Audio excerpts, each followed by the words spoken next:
அகத்தே கருத்து புறத்து வெளுத்திருந்த உலகர் அனைவரையும் சகத்தே திருத்தி சன்மார்க்க சங்கத்து அடைவித்திட அவரும் இகத்தே பரத்தை பெற்று மகிழ்ந்திடுதற்கு என்றே என இந்த உகத்தே இறைவன் வருவிக்க ஊற்றேன் அருளை பெற்றேன் என இந்த உகத்தை இறைவன் வருவிக்க ஊற்றேன் அருளை பெற்றேன்.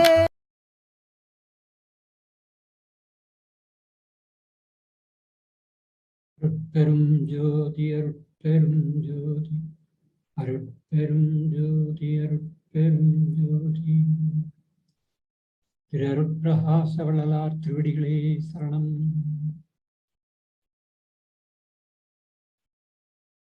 வள்ளலார் பெருமான் அருளிய உரைநடை படைப்புகளிலே 4 விண்ணப்பங்கள் ஒரு சிறப்பான இடத்தை பெறுகின்றன. அன்பர்கள் பலர் அருட்பாவை முற்றோதல் செய்தாலும் கூட உரைநடையிலே உள்ளவற்றை முற்றோதலிலே சேர்ப்பதில்லை. ஒரு சாரார் இந்த உரைநடையிலே கூறப்பட்டிருக்கிற கருத்துக்களையே நாங்கள் பார்த்ததில்லை, படித்ததில்லை என்று சொல்லுகிற அளவுக்கு அவர்கள் அதை பற்றி சிந்திக்கவில்லை. நாம் அனைவருமே படைப்புகள் முழுவதையும் பார்க்க வேண்டும். உரைநடை படைப்புகள் மிகவும் குறைவு. எளிதாக இருக்கக்கூடிய உரைநடை குறிப்பு கடிதங்கள். அதன் பின்னர் ஜீவாரண்ய ஒழுக்கம், மனுமுறை கண்ட வாசகம் ஆகிய 2 நூல்களும். இது கடந்து வருகின்ற பொழுது அருட்பா பயிற்சி இருந்தால் விண்ணப்பங்களிலே உள்ளதை புரிந்து கொள்ள முடியும். தமிழிலே நன்றாக வாசிக்கக்கூடியவராக இருந்தால் விண்ணப்பங்களை எளிதில் புரிந்து கொள்ளலாம். நன்றாக வாசிக்க இயலாதவர் கூட மீண்டும் மீண்டும் விண்ணப்பங்களை படித்தால் விண்ணப்பத்தின் கருத்துக்களை பெருமானே நம்முடைய கருத்திலே வந்து விளக்கித் தருவார். இதில் ஐயம் கொள்ள வேண்டாம். நாம் இன்றைக்கு பார்க்க வேண்டியது 3வது விண்ணப்பம். இதை ஞான விண்ணப்பம் என்று சொல்லுவார்கள். ஞான விண்ணப்பம் என்கின்ற தலைப்பிலே தான் நீங்கள் இதை பார்ப்பீர்கள். ஏன் அது அவசியம் என்று சொன்னால், ஞானம் என்கின்ற சொல் வருவதால் மட்டுமல்ல, முதலில் தொடங்குகின்ற பொழுதே ஞான சபை பற்றி தான் குறிப்பிட்டு தொடங்குகிறார்கள். நான் உங்களுக்கு அதை எளிதாக படித்து காட்டுகிறேன். அதன் பின்பு அதில் கூறப்பட்டிருக்கின்ற சில சிறப்பு கருத்துக்களை நாம் பார்ப்போம்.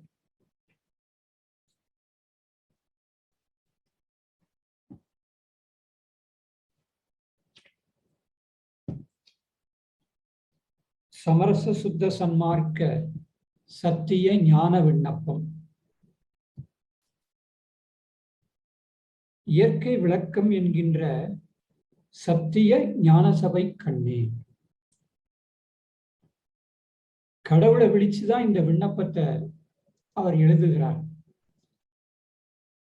அந்த கடவுளை விழிக்கிற முதல் வரியே இயற்கை விளக்கம் என்கின்ற சத்திய ஞான சபை கண்ணே. விளக்கம் என்றால் அறிவை குறிக்கக்கூடிய சொல் என்று நாம் முன்னரே அறிந்திருக்கிறோம். சத்திய ஞான சபை கண்ணே என்று சொல்லுவதனாலே இந்த அறிவு அம்பலமாக இருக்கின்ற ஞான சபை என்று நமக்கு புரிகிறது. சத்திய ஞான சபை எங்கே இருக்கிறது என்பதுதான் நாம் சிந்தித்துக் கொண்டே வருகிறோம். எங்கும் விளங்குவதாய் உள்ள பேரறிவு என்பதுதான் பெருமான் தருகிற குறிப்பு. அந்த பேரறிவு மாறாத தன்மை உடையது. ஏனென்றால் இயற்கை விளக்கம் என்று சொல்லுகிறார். விளக்கம் என்றால் அறிவு, வெளிச்சத்தை போல. இயற்கை என்றால் மாறாது ஒரே தன்மையுடையதாய் விளங்குவது. ஆக இந்த மாறாத பேரறிவினுடைய தன்மை, மாறாத தன்மை, அதுதான் திருவுரு. இதுதான் கடவுளுடைய நிலை.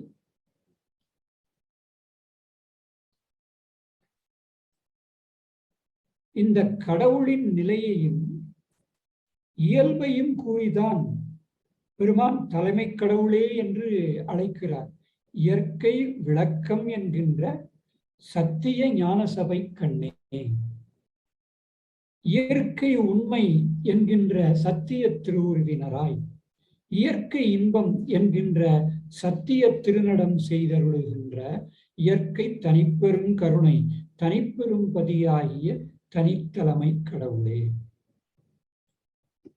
ஆக பெருமான் அவர்கள் சத், சித், ஆனந்தம் என்கின்ற மூன்றையுமே நாம் எல்லோரும் புரிந்து கொள்ளுகின்ற வகையிலே எளிய தமிழிலே கூறியிருக்கிறார்கள். இயற்கை விளக்கம் என்பது பேரறிவு, இயற்கை உண்மை என்பது சத், இயற்கை இன்பம் என்பது ஆனந்தம். இந்த மூன்றையும் பிரிக்க முடியாது. சத், சித் இரண்டும் இருப்பதினாலே ஆனந்தம், சித்து இருப்பதினாலே சத். சத்தினுடைய இயல்பு சித்தோடு சேர்ந்துதான் இருக்கும். இவை இரண்டும் இன்பத்தை தருவதால் அதையும் பிரிக்க முடியாது. பெருமான் அவர்கள் இதை விண்ணப்பத்திலேயே, இந்த விண்ணப்பத்திலேயே மிக அழகாக பேசியிருக்கிறார்கள். பின்னால் வருகிற ஒரு பத்தியிலே கடவுளை விழித்து அவர்கள் எழுதுகின்ற பொழுது அந்த விண்ணப்பத்திலே என்ன எழுதுகின்றார்கள் என்றால், இயற்கை உண்மை, இயற்கை அறிவு, இயற்கை இன்பம் என்பதை நாம் புரிந்து கொள்ளுகிற வகையிலே எளிமைப்படுத்துகிறார்கள். பொருளாயும் பதம், பதம்னா நிலை, பொருளாயும் பதமாயும் சுகமாயும் பிரிப்பில்லாது விளங்குகின்ற கடவுள் என்று கூறுகிறார்கள். இது உங்களுக்கு விண்ணப்பத்தில் இருக்கிறது, நீங்கள் படித்து தெரிந்து கொள்ளலாம். ஆக ஒன்று விளங்குகிறது, இயற்கை விளக்கம் என்பது சத்திய ஞான சபையினுடைய இயல்பு. இப்போ இலக்கணம் நமக்கு கிடைச்சிருச்சு. ஆக சத்திய ஞான சபை என்ன என்று யாராவது கேட்டால், அருளம்பலம், அறிவம்பலம், இப்படி பல பொருள்கள் இருந்தாலும் கூட நீங்கள் என்ன சொல்லலாம் என்பது எங்கும் விளங்குவதாய் உள்ள பேரறிவு என்று சொல்லலாம். இதைத்தான் நம்ம அட்டகத்திலையும் பார்க்கிறோம். எங்குமாய் விளங்கும் சிற்றபை இடத்தே இது அது என உரைப்பரிதாய் தங்குமோர் தனி அனுபவத்தை தந்து என்னை தன்மயமாக்கி என்று சொல்லுகிறார் அங்கும். ஆதலால் நாம் இலக்கணமாக கொள்ளலாம் பெருமான் அவர்களுடைய வரிகளை. இப்ப ஞான சபை தலைவர் கடவுள் என்பதனால அந்த ஞான சபையிலே என்ன அனுபவம் நமக்கு கிட்டுகிறது, கடவுள் நிலை என்ன என்கின்ற கேள்வி எழுகிறது. சபைக்கு நாயகர் எவர் என்று தெரிந்து கொள்வதிலே எல்லாருக்கும் ஒரு ஆவல் இருக்கிறது. பெருமான் அவர்கள் ஒரு குறிப்பு தருகிறார்கள். நெடுங்காலம் மறைகள் ஆகமங்கள் எல்லாம் கடவுளை விளங்கிக் கொள்ள வேண்டும் என்கிற நோக்கத்திலே பல அளவைகளை வைத்து கடவுளை அளக்கத் தொடங்கின. ஆனால் காலம் கடந்தது, அளவைக்கு எடுத்துக்கொண்ட கருவிகளெல்லாம் தேய்ந்து போயின. இது எப்படி இருக்குன்னா, ஒரு அடிக்குச்சி வச்சு அளக்க தொடங்குறோம், அடிக்குச்சி தேஞ்சு போச்சு. இப்ப சிந்திச்சு பாருங்க. அதனால நெடுங்காலம் அப்படிங்கிறார், ரொம்ப நீண்ட காலம். அப்ப வரலாறு தெரியாததற்கு முன்காலம்னு கூட வச்சுக்கோங்க. அவ்வளவு வேதங்கள், அவ்வளவு ஆகமங்கள் எல்லா சமயங்களிலும் உலகெங்கும் இருந்திருக்கின்றன. எல்லாம் தனித்தனியாக அளந்து பார்த்தன, ஒன்று சேர்ந்து அளந்து பார்த்தன. ஆனால் ஒரு முடிவுக்கும் வர இயலவில்லை. உண்மை அறிவு என்ன என்பதை உணர்ந்து கொள்ள இயலவில்லை. பெருமான் எப்படி சொல்லுகிறார்கள்? தனித்தனி அளந்து அளந்தும் ஒருமித்து அளந்து அளந்தும் ஒருவாற்றினும் முடிவு தோற்றாமையின். வேதாகமங்கள் அனைத்தும் ஆங்காங்கு கோடித்து அதிசயிக்கின்றன. அதனால நிறைவு பகுதிக்கு வர்றப்ப வேதங்கள் ஆகமங்கள் எல்லாம் இது எப்படி கூறுவது, என்னென்று சொல்வது என்று அந்தந்த நிலையிலே அவைகள் எங்கு நிற்கின்றனவோ அந்தந்த நிலையிலே நின்று அதிசயிக்கின்றன என்று சொல்லுகிறார். சரி, அதுக்கு அடுத்தாற் போல மேல்நிலையிலே உள்ளவர்கள் சக்தி சத்தர்கள், அதாவது இந்த ஐந்தொழிலையும் செய்கின்ற சக்தி சத்தர்கள் தன்னுடைய நுண்ணறிவினாலே கடவுளை உணர்ந்து கொள்ள வேண்டும் என்று மேலும் மேலும் நுணுகி நுணுகி செல்லுகிறார்கள். ஆனால் அப்படி சென்றாலும் ஒரு குறிப்பிட்ட இடத்திற்கு பின்பு அந்த உணர்ச்சி செல்லவில்லை, அந்த அறிவு செல்லவில்லை. ஆக அந்த நிலையிலே அவர்களுக்கு ஒரு தேக்கம் ஏற்படுகிறது, விளக்கம் இல்லாமல் மயங்குகிறார்கள். இதெல்லாம் யார் சொல்றா அப்படின்னு வள்ளலார் சொல்றார். தான் சொல்வதாக சொல்லவில்லை, பேரறிவில் சிறந்த பெரியர்களெல்லாம் விளம்புகின்றனர் என்று சொல்லுகிறார். அதனால பெருமான் என்ன சொல்லுகிறார்? திருவருள் சமூகத்தை அடைந்த உண்மை ஞானிகளின் சித்தி வல்லபதரத்தை ஒருவராலும் ஒருவாற்றாலும் உணர்ந்து கொள்ளுதல் கூடாது. கடவுள் நிலையை பற்றி அவர் சொல்லல. அவர் என்ன சொல்றார்? அந்த கடவுள் சமூகம், அதாவது திருமுன் ஞானிகள் இருக்கிறார்கள். அவர் யாருன்னா உண்மை ஞானிகளாம்.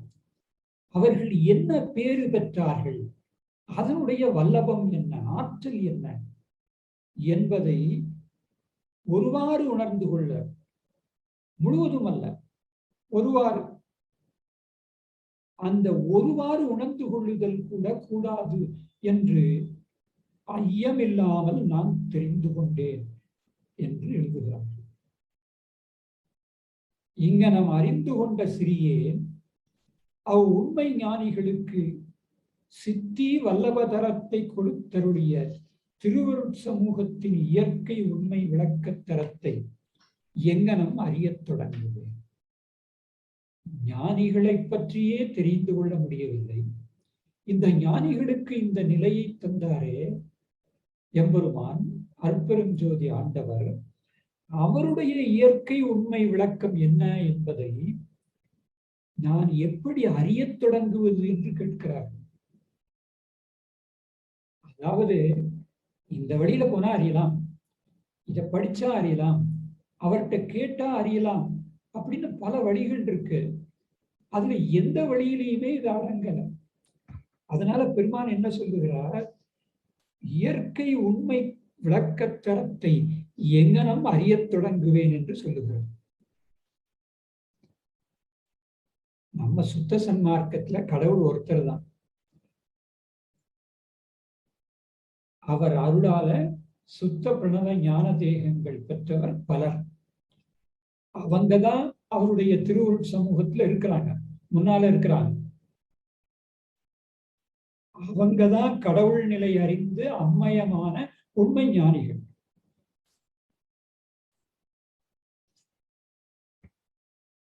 இவங்களுக்கு என்ன பேரு கிடைத்தது என்பதைத்தான் பெருமான் இங்கே குறிப்பிடுகிறார்கள்.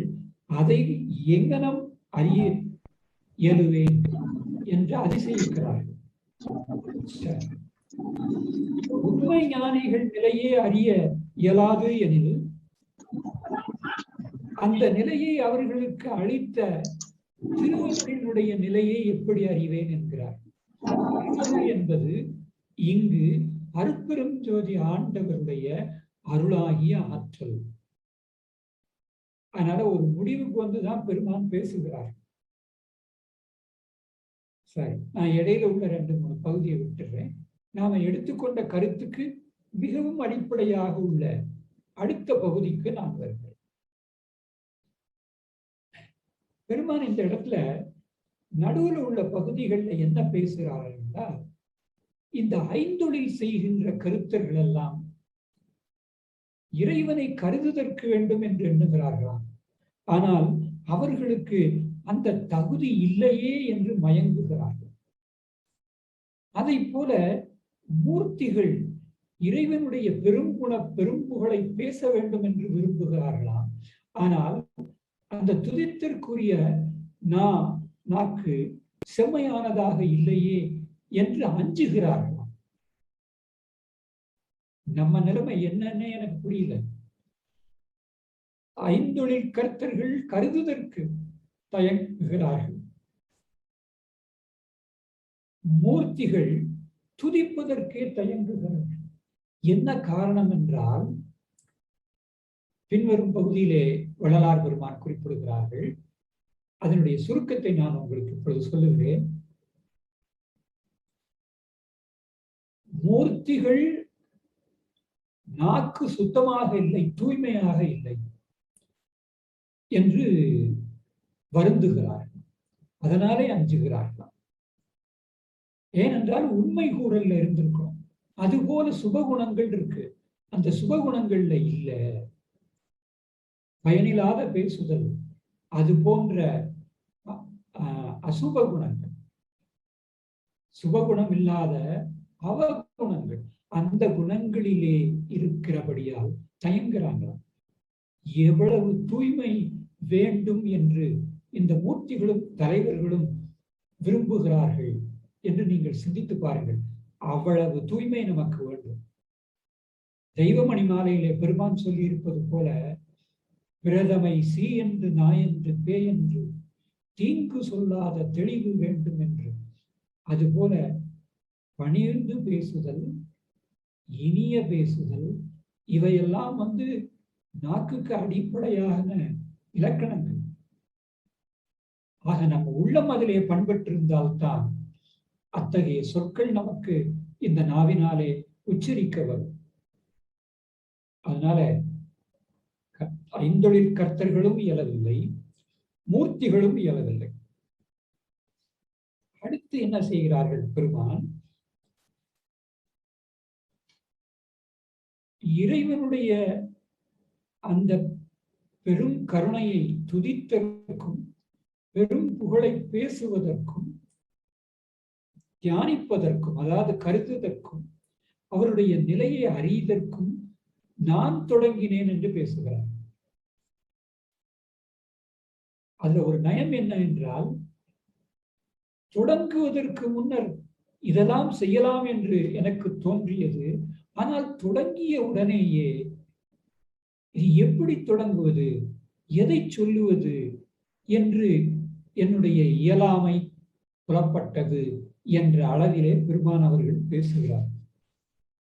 இங்கனம் தொடங்குவதற்கு முன்னர் எனது அறிவிற்கும் கருத்திற்கும் நாவிற்கும் இயல்பனவாக தோன்றிய வண்ணங்களுள் ஒன்றேனும், வண்ணம்னா இயல்பு, ஈண்டு இயற்பட தோற்றாமையின் அருட்பெரும் ஜோதி தனிப்பெரும் கடவுளே, தேவரீர் திருவருட் சமூகத்தின் இயற்கை வண்ணங்கள் எத்தன்மையவோ எத்தன்மையவோ என்று உணர்ந்து கருதி கருதி உரைத்து உரைத்து அதிசயிக்கின்றவன் ஆனே.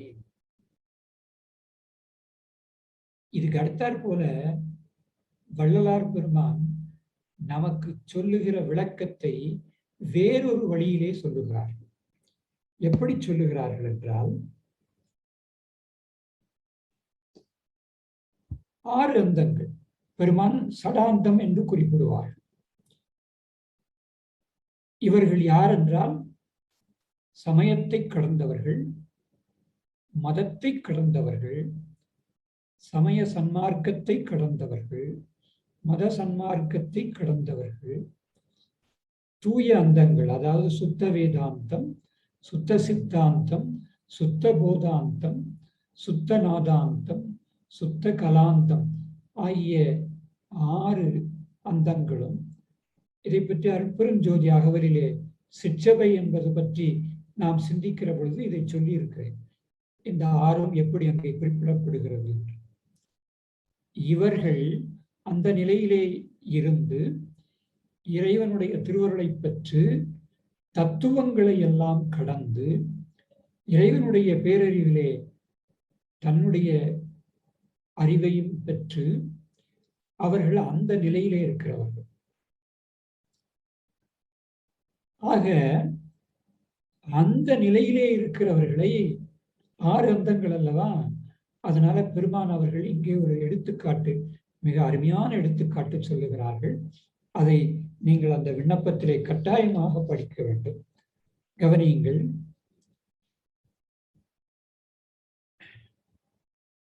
இவர்களுடைய திருக்கூட்டங்களை எல்லாம், திருக்கூட்டம் 6, இவர்களுடைய திருக்கூட்டங்கள் சுத்த சன்மார்க்க ஞானிகளின் திருக்கூட்டங்களை நன்முயற்சியால் தனித்தனி அடைந்து பத்தியால் பணிந்து அற்புத பெரும் செயல் புரிகின்ற ஐயர்களே, ஐயர்கள்னா தலைவர்கள், ஐயர்களே, அருட்பெரும் ஜோதி தனிப்பெரும் பதியாய கடவுளின் இயற்கை திருவருட் சமூகம் இருந்த வண்ணம் உள்ளம் உவந்து உரைத்து அருளல் வேண்டும்.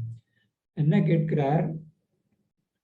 அருட்பெரும் ஜோதி தனிப்பெரும் கடவுள் இருக்கிறாரே, அவருடைய திருவருட் சமூகம், அவருடைய சமூகம் அல்ல, அவருடைய திருவருள் சமூகம், அவருடைய திருவருள் சமூகம் இயல்பு என்ன என்று உள்ளத்தில் மகிழ்ச்சியோடு உரைக்க வேண்டும் என்று விண்ணப்பிக்கின்ற தோறும். அப்படி போய் விண்ணப்பம் செய்தால் அவங்க என்ன செய்யறாங்க? இயற்கை உண்மை கடவுளது இயற்கை திருவருள் சமூகம் இருந்த வண்ணம் அந்தோ அந்தோ எங்கனம் அறிவோம், எவ்வாறு கருதுவோம், என்னென்று கூறுவோம் என்று அவ்வக்கூட்டங்களிலும் தனித்தனி உரைத்து உரைத்து நெகிழ்ந்து நெகிழ்ந்து நெட்டுயிர்க்கின்றார்கள். ஆக தத்துவங்கள் எல்லாத்தையும் வென்று மலமற்றவராக நின்மலராகி தத்துவங்களுக்கு அப்பால் தத்துவாந்தத்தில், அந்தம்னா கடத்தல், முடிவு, எல்லை, அந்த எல்லையை கடந்து மேல இருந்து தத்துவத்தை பார்க்கக்கூடிய ஒரு சூழல் என்று வைத்துக் கொள்ளுங்கள். மேல்நிலை தத்துவாந்தத்தில் நின்று தம் உண்மை உணர்ந்து தான் ஆன்மா என்று உணர்ந்து இயற்கை உணர்ச்சியை பெற்று இயற்கை உண்மைக்கண் இயற்கை இன்பானுபவம் செய்கின்ற சுத்த சன்மார்க்க ஞானிகள். அவர்கள் என்ன சொல்லுகிறார்கள் என்றால், தனித்தனியே சொல்லி சொல்லி நெகிழ்ந்து நெகிழ்ந்து நெட்டுயிர்க்கின்றார்கள். அவங்க பதிலே சொல்லல. எப்படி அறிவோம், எப்படி கருதுவோம், எப்படி சொல்லுவோங்கிறத தவிர வேற எந்த விதமான விடையும் நமக்கு கொடுக்கல. ஆனால் அது சொல்ல வர்ற அந்த பகுதியிலேயே அவர்கள் நெகிழ்ந்து போகிறார்கள், அந்த இன்பத்தை கருதிய உடனேயே. அதனால பெருமூச்சு விடுகிறார்களாம், நெட்டுயிர்க்கின்றார்கள். சரி, இது 6 அந்தம். இப்ப 6 அந்த நிலைக்கு அப்பால் யார் இருக்கிறார்? 6 அந்த நிலைக்கு மேல் நிலையில், அதாவது இந்த ஆரந்தம் கடந்த நிலையிலே யார் இருக்கிறார்கள் என்றால் சமரச சுத்த சன்மார்க்க ஞானிகள் இருக்கிறார்கள். இவர்கள் சுத்த சன்மார்க்க ஞானிகள். அவர்கள் ஆரந்த சமரச சுத்த சன்மார்க்க ஞானிகள். அவர்களுடைய கூட்டத்திற்கு புண்ணிய வசத்தால் புகுத பெற்று, என்ன புண்ணியம் செய்தேனோ தெரியவில்லை, அந்த அந்த சபைக்கு, அந்த திருக்கூட்டத்திற்குள் புண்ணிய வசத்தால் புகுதப் பெற்று அவர்களிடம் கேட்கிறார்கள், சமரச சுத்த சன்மார்க்க ஞானிகளது சித் விலாச திருச்சபை கண்ணே, புண்ணிய வசத்தால் புகுதப் பெற்று மனம் கனிந்து வணங்கி நின்று சர்வசுதந்திரராய சத்தியர்களே, இயற்கை உண்மை தனிப்பெரும் பதியாய கடவுளின் இயற்கை திருவருட் சமூகம் இருந்த வண்ணம் திருவுளம் பற்றி திருவாய் மலர்ந்து திருவார்த்தை அளித்து அருளல் வேண்டும். எவ்வளவு பணிவான சொற்கள் பாருங்க. திருவுளம் பற்றி திருவாய் மலர்ந்து திருவார்த்தை அளித்து அருளல் வேண்டும் என்று விண்ணப்பிக்கின்றார்களாம். அப்படி விண்ணப்பிக்கிற பொழுதெல்லாம் ஒரு சொல் கூட அவர்கள் விடையாக தரவில்லையாம். அவர்களுடைய கருணை பொழிகின்ற கண்களிலே ஆனந்த நீர் பொழிகிறதாம். ஏதும் பேசாமல் சும்மா இருக்கின்றார்கள். இதை யார் வள்ளலாருக்கு சொல்லுகிறார் என்றால் தான் சென்று பார்த்ததாக சொல்லவில்லை. எவ்வளவு நயம் பாருங்க. என்று உணர்ந்தோர் வியந்து உரைப்ப கேள்வியுற்று. உணர்ந்தவர்கள் எதை உணர்ந்தவர்கள்? கடவுளுடைய உண்மை நிலையை உணர்ந்தவர்கள், மெய்ப்பொருளை உணர்ந்தவர்கள். அவர்கள் சொல்ல கேட்டு, வியந்து உரைக்க கேட்டு, இயற்கை திருவருள் சமூகம் இருந்த வண்ணம் என்னவோ என்னவோ என்று குலாவி குலாவி கூவுகின்றவன் ஆனேன். வள்ளலார் ஒரு கருத்துக்கு வருகிறார். எந்த கருத்துக்கு வருகிறார் என்றால், அருட்பெருஞ்சோதி ஆண்டவருடைய திருமுன்னே இருக்கிற முத்தேக சித்தி பெற்ற ஞானிகளினுடைய சமூகத்தை புண்ணியவசத்தால் அடைந்து அவர்களை கேட்ட பொழுதும் அவர்கள் ஒரு சொல் கூட விடை தராமல் அவர்களே நெகிழ்ந்து நெகிழ்ந்து ஆனந்த நீர் பொழிந்து சும்மா இருக்கிறார்கள். இப்போ ஒரு கேள்வி, அவர்களும் சும்மா இருக்கிறார்கள், மற்றவர்களும் சும்மா இருக்கிறார்கள்.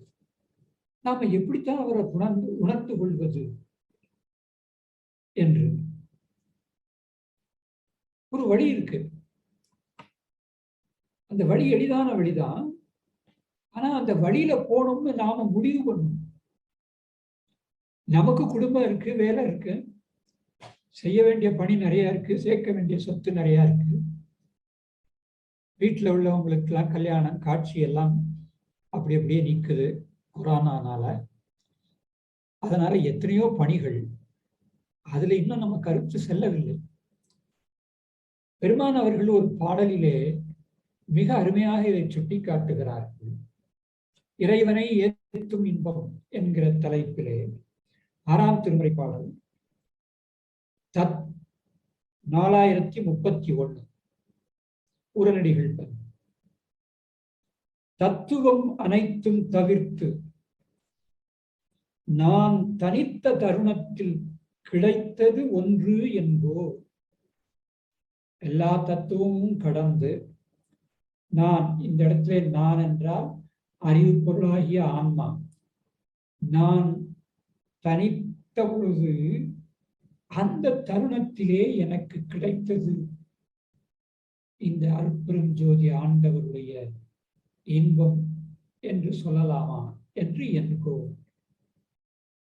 சத்துவம் நிரம்பும் சுத்த சன்மார்க்கம் தனில் உறும் அனுபவம் என்போ. அல்லது அதை சுத்த சன்மார்க்கத்திலே கிடைக்கிற அனுபவம்னு சொல்லலாமா? இப்ப எங்க சிந்திக்கணும்னா, உரைநடை குறிப்புல சமய சன்மார்க்க அனுபவம், மத சன்மார்க்க அனுபவம் இரண்டும் அல்லாதது சுத்த சன்மார்க்க அனுபவம் என்ற குறிப்பு இருக்கிறது அல்லவா? அதை இங்கே பொருத்தி பாருங்கள். சத்துவ நிரம்பும் சுத்த சன்மார்க்கம் தனில் ஒரு அனுபவம் என்போ. ஒத்து வந்து எனைத்தான் கலந்து கொண்டு எனக்குள் ஓங்கிய ஒருமையே என்கோ, சித்து வந்தாடும் சித்தனே என்கோ, திருச்சிற்றம்பலத்தவ நினையே. ஆக பெருமான் அவர்கள் ஒரு குறிப்பு கொடுக்கிறார்கள். உணர்ந்தோரே வியந்து வியந்து உரைக்கிறார்கள். அதனால நம்மளால உணர்ந்து கொள்ள முடியவில்லை. அதை பெருமான் சொல்லல, நாம இந்த பாடல்ல இருந்தும் விண்ணப்பத்தில இருந்தும் புரிஞ்சுக்கிறோம். ஆனா ஒரு வழி இருக்கு. இந்த தத்துவங்களை எல்லாம் கடந்துட்டு ஆன்மா தான் அறிவு பொருள் என்று தனித்திருந்தால் போதும். அப்பொழுது அற்பெரும் ஜோதி ஆண்டவருடைய அறிவு தானே வந்து சூழ்ந்து கொள்ளும். எவ்வளவு எளிய வழி பார்த்தீங்களா? எங்கேயும் போக வேண்டாம், இருந்த இடத்துல இருந்தே இந்த அனுபவத்தை பெறலாம். இருக்கம் ரத்னமுலையாருக்கு எழுதிய 3வது கடிதம், அதில் அவர் என்ன சொல்லுகிறார்? திருவருள் நம்மை வந்து அடையும். திருவருளை எங்க இருக்குன்னு தேடி நாம் அலைய வேண்டாம், பொருள் செலவழிக்க வேண்டாம், உடல் உழைப்பு தேவையில்லை. ஆனால் நமது அறிவாலே உணர்வாலே தத்துவங்களை உணர்ந்து அவற்றை கடக்க வேண்டும். அது எங்கேயும் அலைஞ்செல்லாம் கடக்க முடியாது. இருந்த இடத்திலேயே இருந்து நம்முடைய அறிவை பக்குவப்படுத்தி தான் அதை கடக்க இயலும். ஆக ஞானசபை அனுபவம் என்பது ஒவ்வொரு தனி மனிதனும், ஆணும் பெண்ணும், தன் உள்ளேயே காணக்கூடிய ஒரு இன்பம், பேரின்பம். இதை வெளியிலே தேடினால் நாம் கடவுளை பிரித்து வைத்து பார்க்கிறோம் என்று பொருளாகிவிடும். அப்படி இயலாது. ஆதலால் பூர்ண பாவனை என்று அந்த குறிப்பிலே உள்ளபடி வெளியும் உள்ளுமாக விளங்குகிறவர், அகம்புறம் அகப்புறம் ஆகிய 4லும் இருக்கிறவர், அவரை அந்த கோணத்திலே காண வேண்டும் என்று பெருமான் இந்த விண்ணப்பத்திலே குறிப்பிடுகிறார். இந்த விண்ணப்பத்தின் நிறைவு பகுதியை நான் உங்களுக்கு இங்கே எடுத்து காட்டுகிறேன்.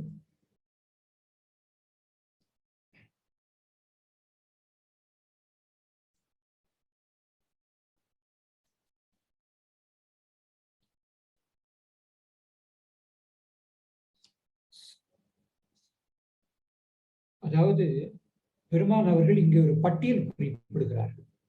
இது நிறைவு பத்திக்கு முன் பத்தி. நீங்கள் அதை படித்தால் தான் உங்களுக்கு அதை புரியும். எல்லா அனுபவங்களிலும் அதுவாகி நிறைந்தும், அதுவாகி விளங்கியும், அதுவாகி இனித்தும், ஆங்காங்கு அதீதமாகி கலந்தும், இவை அனைத்துமாகி ஒருமித்தும், அதீதாதீதமாக தனித்தும் வயங்குகின்ற பெருங்கருணை பெரும்பதி கடவுள் என்று சொல்லி பெருமான் அவர்கள் குறிப்பிடுகிறார். எல்லா அனுபவங்கள் என்றால் பெருமான் எவ்வளவு அனுபவங்களை கூறுகிறார்கள் என்று பாருங்கள். மொத்தம் இப்பொழுது காலத்தை கருதி சுருக்கமாக சொல்லுகிறேன். 6 வகை ஞானம் பேசுகிறார்கள் பெருமான். அதிலே அடிநிலை முடிநிலை என்று ஒவ்வொன்றிலும் 2 பேசுகிறார்கள். ஆக மொத்தம் 12 நிலைகள் பேசுகிறார்கள். அந்த 12 நிலைகளிலும் இன்பமாக விளங்குகின்ற பெருங்கருணை பெரும்பதியாகிய கடவுள் என்று குறிப்பிடுகிறார். ஆக ஞானசபை என்பது அருட்பெரும் ஜோதி ஆண்டவர் அருட்செயலை புரிகின்ற அறிவு அம்பலம்தான். அது ஆன்மாக்களுக்கு உள்ளேயே காணப்படுவது, புறத்திலே தேடப்படுவது அல்ல. இதை திருமூலர் முன்னாலே சொன்னார். நாமும் முந்தின முறையிலே அதை பற்றி பார்த்தோம். அவர் என்ன சொன்னார்? முகத்தில் கண்கொண்டு காணும் மூடர்கள் அகத்தில் கண்கொண்டு காண்பதே ஆனந்தம் என்று சொன்னார். இதுக்கு நான் ஒன்றும் விளக்கம் சொல்ல போறதில்லை, உங்களுக்கே புரியும். நம்ம முகத்துல இருக்கிற கண்ணால தானே வெளியில தானே பார்த்துட்டு இருக்கோம். நம்ம உள்ள திரும்பலையே.